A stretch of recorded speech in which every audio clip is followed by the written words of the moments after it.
سجدہ اتنی بڑی قوت ہے، ہزاروں ایٹم بمبوں کے اندر وہ قوت نہیں ہے جو سجدے کے اندر طاقت رکھتی ہے۔ آج دنیا سے ہم ڈر رہے ہیں اس لیے کہ ہمارے سجدے چھن گئے ہیں، ہمارے سجدوں کی آبرو چھن گئی ہے، ہمارے سجدوں میں وہ حرارت اور گرمی نہیں رہی، وہ رقت اور وہ نرمی نہیں رہی۔ بدر کا میدان ہے، 1000 کا لشکر جرار مقابلے میں ہے، اور وہ پورے لاؤ لشکر کے ساتھ ناز و تفاخر کے اندر مسلمانوں کو ملیا میٹ کر دینے کے جذبوں سے دانت پیس رہے ہیں کہ آج مسلمانوں کو کچا چبا دیں گے۔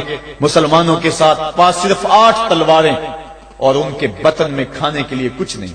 جس کھجور کو چوس کے روزہ رکھتے ہیں اسی کھجور کو چوس کے روزہ افطار کرتے ہیں۔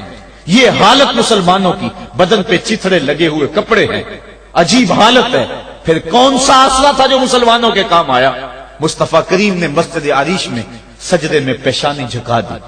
حضرت ابو بکر صدیق رضی اللہ تعالیٰ عنہ فرماتے ہیں میں حضور کے ساتھ تھا، ساری رات مصطفیٰ روتے رہے، آنکھوں میں آنسو ہیں، حضور کی چادر سر انور سے سلٹ کے حضور کے کندھوں پہ آ جاتی، پھر کندھوں سے پشت پہ آ جاتی، میں اٹھا کے حضور علیہ السلام کے سر پہ رکھتا اور کہتا حضور بس کرو۔ حضور بار بار روتے اور اللہ کی بارگاہ میں سجدے میں سر ڈال کر التجائیں کرتے۔ لفظ کیا تھے محبوب کی زبان پہ؟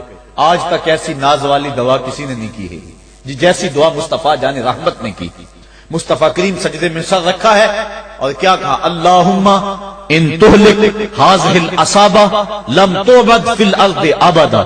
میرے مالک میں نہیں کہتا کہ ان لوگوں کو بچا لے، دیکھ میری زندگی کی کمائی یہی 313 ہے جو میں تیری چوکھٹ پہ لے کے حاضر ہو گیا ہوں۔ میری زندگی کا کل اثاثہ، میری زندگی کا کل سرمایہ کوہ ابو قبیس پہ کیے گئے درسوں کا نتیجہ، عکاظ کی منڈی کے اندر دیے گئے درسوں کا نتیجہ، اور ذی المجال کے میلے میں تیرے دین کی تبلیغ کا نتیجہ، طائف کے بازاروں میں پتھر کھا کھا کے جو تبلیغ کی اس کا نتیجہ، رستے میں گڑے، رستے میں بچتے ہوئے کانٹے، اور مکے کے بازاروں میں میرے بدن کے اوپر پڑتی ہوئی اوجریاں، میں نے پھر بھی تیرا کلمہ بلند کیا۔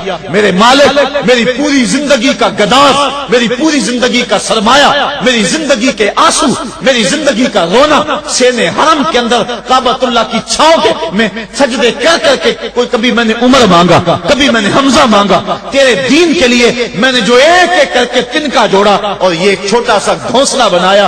یہ گھونسلہ اب بجلیوں کی زد میں ہے، کفار کی بجلیاں اس گھونسلے کو جلا دینا چاہتی ہیں۔ میرے مالک میں یہ نہیں کہتا کہ میرا گھونسلہ اور میری یہ مٹھی بھر جماعت اور یہ چند میرے لوگ اور یہ میرا سرمایہ اور اثاثہ، میری پوری زندگی کی کمائی، میری جوانی کا سرمایہ جو میں نے تیرے سامنے لا کے رکھ دیا ہے، میں یہ نہیں کہتا ان کو بچا لے، لیکن میرے مالک اگر یہ نہ رہے تو قیامت تک پھر تجھے بھی خدا کوئی نہیں کہے گا۔ ان تہلک ہذہ العصابہ لم تعبد فی الارض ابدا، اگر یہ نہ رہے تو قیامت تک تیرے نام کے ڈنکے بجانے والے بھی دنیا پہ نہیں ہوں گے۔ یہ حضور نے اللہ کی بارگاہ میں دعا کی اور سجدے میں سر رکھا ہے۔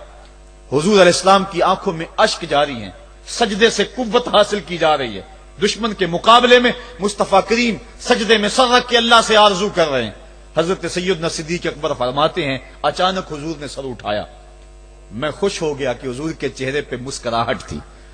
حضور مسکراتے ہوئے فرمایا ابشر یا ابا بکر ھذا جبریل آخذ بعنان فرسہ، ابو بکر بشارت ہو، وہ جبریل اللہ کی مدد لے کر آ گئے۔ تو یہ سجدے تھے جن سجدوں نے ظالم اور جابر قوتوں کا منہ توڑ کے رکھ دیا۔ سجدے سے وہ قوت ملتی ہے، سجدے سے وہ نور اور روشنی ملتی ہے کہ پورے زمانے میں اجالا کیا جا سکتا ہے۔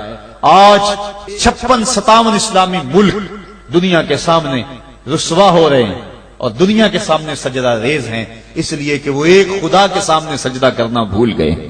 ایک سجدہ جسے تو گراں سمجھتا ہے 1000 سجدے سے آدمی کو دیتا ہے نجات۔ آؤ اس کے حضور جھکو، اس کے حضور جھکنے والا کسی کے آگے نہیں جھکتا، سجدہ اس کو قوت دیتا ہے۔